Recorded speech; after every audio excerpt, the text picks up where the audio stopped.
Assalamualaikum warahmatullahi wabarakatuh. Di sini saya akan menjelaskan secara singkat syarat dan rukun pembagian warisan. Yang pertama, rukun warisan. Rukun pembagian warisan ada 3, yaitu ada al-muwaris atau pewaris. Pewaris dalam literatur fikih disebut dengan al-muwaris ialah seseorang yang telah meninggal dunia dan meninggalkan sesuatu yang dapat beralih kepada keluarganya yang masih hidup.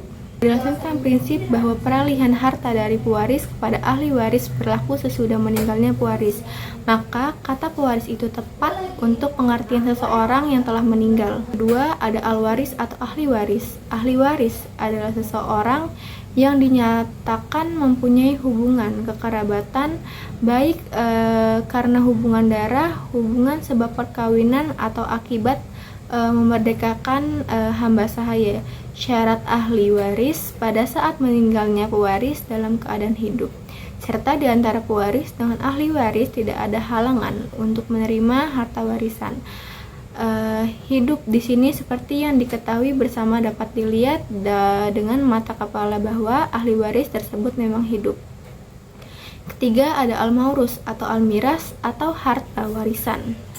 Harta warisan menurut hukum Islam ialah segala sesuatu yang ditinggalkan oleh pewaris yang secara hukum dapat beralih kepada ahli warisnya. Dalam pengertian ini dapat dibedakan antara harta warisan dengan harta peninggalan. Harta peninggalan adalah semua yang ditinggalkan, sedangkan harta warisan ialah harta peninggalan yang secara hukum syara berhak diterima oleh ahli warisnya setelah dikurangi biaya pengurusan jenazah, pelunasan hutang, dan pelaksanaan wasiat. B. Syarat warisan. Yang pertama, ada matinya muwaris atau muwaris artinya orang yang mewariskan. Dalam hal ini, pewarisan baru terjadi apabila si muwaris sudah meninggal dunia. Ini berarti bahwa ketika muwaris masih hidup, menurut hukum Islam tidak ada proses memproses pewarisan. Kematian muwaris itu menurut ulama dibedakan menjadi 3 macam, yaitu mati hakiki atau hilangnya nyawa seseorang yang semula nyawa sudah berwujud padanya. Lalu mati hukmi ialah suatu kematian disebabkan adanya vonis hakim, baik pada hakikatnya seseorang masih benar-benar hidup maupun dalam 2 kemungkinan antara hidup dan mati takdiri ialah sesuatu kematian bukan hakiki dan bukan hukmi, tetapi semata-mata hanya berdasarkan dugaan keras.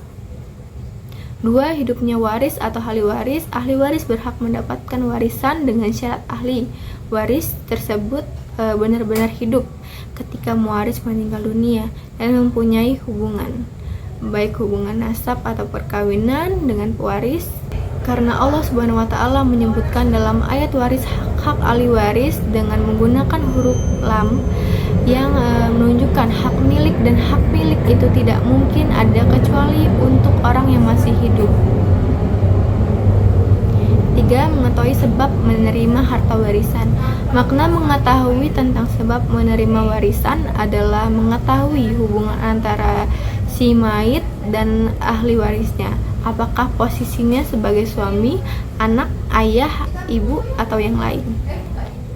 Maurud atau tirkah adalah apa-apa yang ditinggalkan oleh orang yang meninggal dunia kepada orang yang ditinggalkan atau ahli waris, dan dibenarkan oleh syariat Islam berbicara tentang maurud.